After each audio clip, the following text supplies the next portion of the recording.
Olá, tudo bem? Essa aula é sobre prisão em flagrante. Nós vamos começar falando sobre a definição legal da prisão em flagrante. Essa definição legal está prevista lá no artigo 302 do Código de Processo Penal, que, junto com a definição, nós já conseguimos identificar três espécies de prisão em flagrante.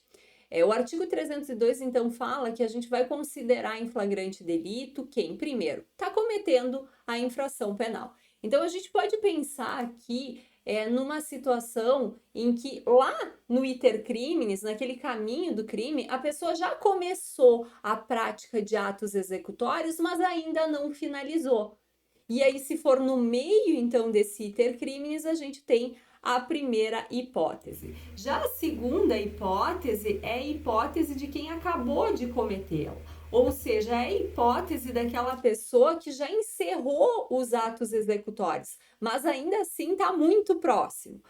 Tanto a primeira quanto a segunda hipóteses, elas são colocadas como flagrantes próprios. Por quê? Porque a pessoa, como está dito aí, ou acabou de cometer, né? Ou está durante o iter criminis, ou seja, está cometendo aquele fato. A nossa terceira hipótese é uma hipótese de perseguição logo após pela autoridade, pelo ofendido ou por qualquer pessoa em situação que faça presumir ser autor da infração. Então aqui a gente tem a hipótese de perseguição, que é o que nós chamamos de flagrante impróprio. Aqui não interessa o tempo. Se houver essa perseguição de forma ininterrupta, mesmo sendo 2, 3 dias depois, uma semana, 15 dias depois, a gente pode dar flagrante. Mas volto a repetir, desde que haja perseguição ininterrupta. Depois disso, a nossa quarta hipótese na lei é a hipótese do sujeito que é encontrado logo depois do crime com instrumentos, armas, objetos ou papéis que façam presumir ser ele autor da infração. Aqui nós temos o chamado flagrante presumido. Então a gente não viu a pessoa cometer, ela não está aí durante o iter criminis, né, ou acabou de praticar o fato. A gente está presumindo que aquela pessoa é autora, e daqui a pouco não é, né? Mas está presumindo porque ela está com instrumentos, né? Porque ela está com a faca na mão e ensanguentada, porque ela está com a arma na mão, enfim. E aí temos então essa outra hipótese de flagrante. Depois disso, a gente pode pensar em quem exatamente pode realizar essa prisão em flagrante. E aí, o 301 do Código de Processo, ele é esclarecedor, porque ele diz que qualquer do povo poderá, e as autoridades policiais e seus agentes deverão prender quem quer que seja encontrado em flagrante delito. Então, aqui é a ideia que, se está acontecendo um crime e a gente tem clareza de qualquer uma das 4 hipóteses legais que a gente viu antes, qualquer pessoa do povo pode conter esse agente. Ou então, se a gente tiver uma autoridade policial, né, o delegado, ou um agente policial, e aí pode ser polícia civil, pode ser polícia militar, pode ser um bombeiro, pode ser um policial rodoviário federal, essa galera tem a obrigação, ou seja, tem um dever de agir. E aí vai ter que praticar esse ato de contenção.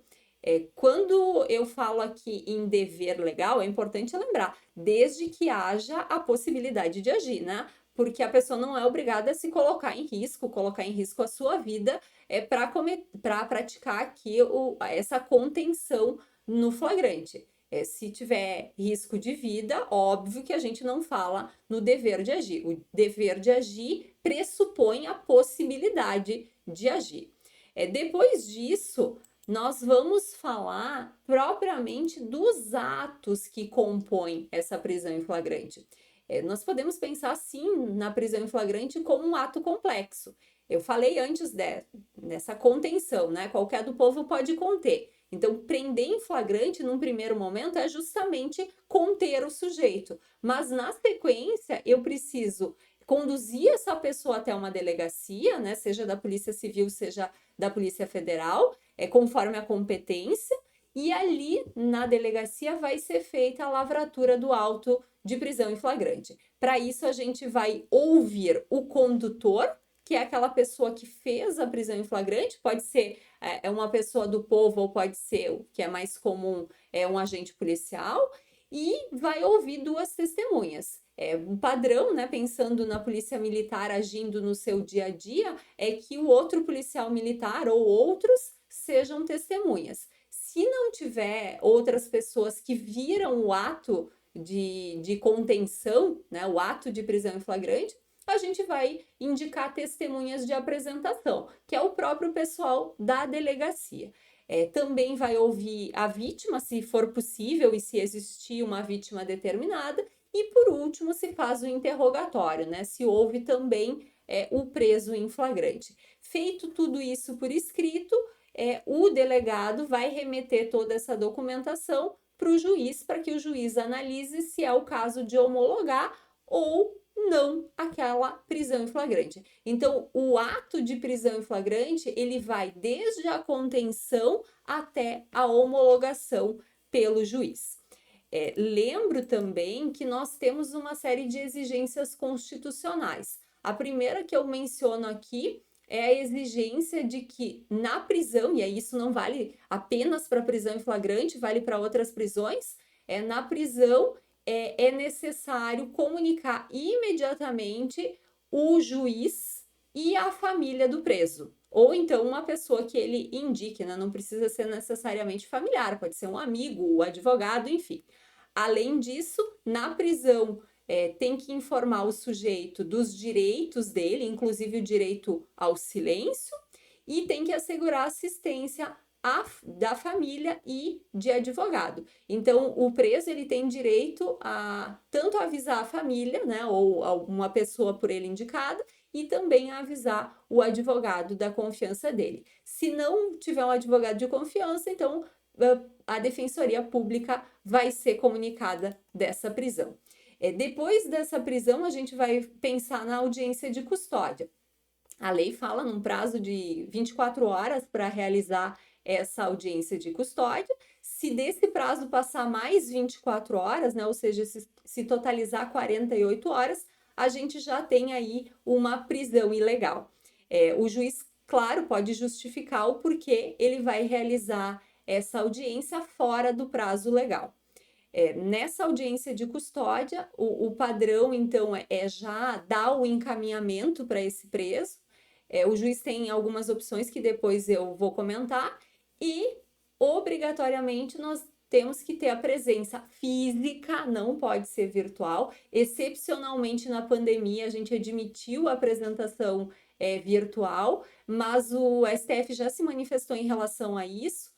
Como a audiência de custódia tem como finalidade verificar a legalidade e eventual violência policial na prisão, é importante a presença física para que o juiz consiga ver eventuais sinais de violência policial presentes aí no corpo do custodiado. Então, a presença do custodiado, física, não virtual, a presença do defensor dele e a presença do membro do Ministério Público nessa audiência de custódia. Como eu disse, aqui vai abrir para o juiz algumas possibilidades. Primeira possibilidade, constatar que aquele flagrante é ilegal. E aí o juiz vai ter que relaxar esse flagrante ilegal. O que é esse ato de relaxamento? Relaxamento aqui para nós é termo técnico e é o reconhecimento de que aquele flagrante não estava conforme a lei. E aí a pessoa é liberada sem nenhuma obrigação. Por quê? Porque era ilegal a prisão que foi feita. Segunda opção, perceber que aquele flagrante é lícito e, portanto, homologar o flagrante e, se nós tivermos um pedido de prisão preventiva, o juiz pode já decretar a prisão preventiva. Antigamente a gente falava em conversão do flagrante em prisão preventiva. Aqui é importante lembrar, tem que ter pedido. Se não tiver pedido, o juiz não pode de ofício converter a prisão em flagrante em prisão preventiva. Isso tem sido objeto de vários questionamentos em tribunais superiores e é uma questão recente bem importante.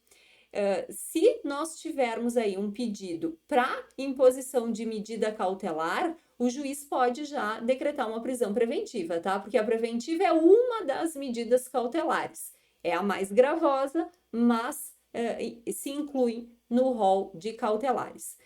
E a outra opção, a terceira opção, é também reconhecendo ali a licitude desse flagrante, homologar ele, mas como não cabe prisão preventiva, já decretar a liberdade provisória do sujeito.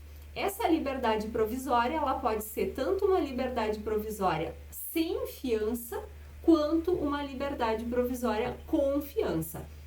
Lembrando aqui, se nós tivermos um crime inafiançável, o exemplo bem reiterado aqui é o tráfico de drogas, se não couber a prisão preventiva, a opção que o juiz tem é liberdade provisória. E aí a liberdade provisória, não posso no tráfico arbitrar fiança, então vai ser uma liberdade provisória sem fiança. Notem que é meio por exclusão. Se não couber preventiva, o que o juiz tem de opção? Bom, vamos liberar. E vamos liberar pelo Instituto da Liberdade Provisória. A liberdade provisória é hoje um instituto unicamente vinculado à prisão em flagrante. É uma das 3 opções que o juiz tem quando nós estamos diante de uma prisão em flagrante. Por favor, não confunda a liberdade provisória com livramento condicional, que acontece depois de toda a instrução processual, depois da condenação e depois de cumprir uma parte da pena. A liberdade provisória, volto a repetir, é vinculada ao flagrante. Com isso, nós encerramos essa aula sobre prisão preventiva, falamos também da audiência de custódia. Eu espero que você tenha aproveitado e até mais. Tchau!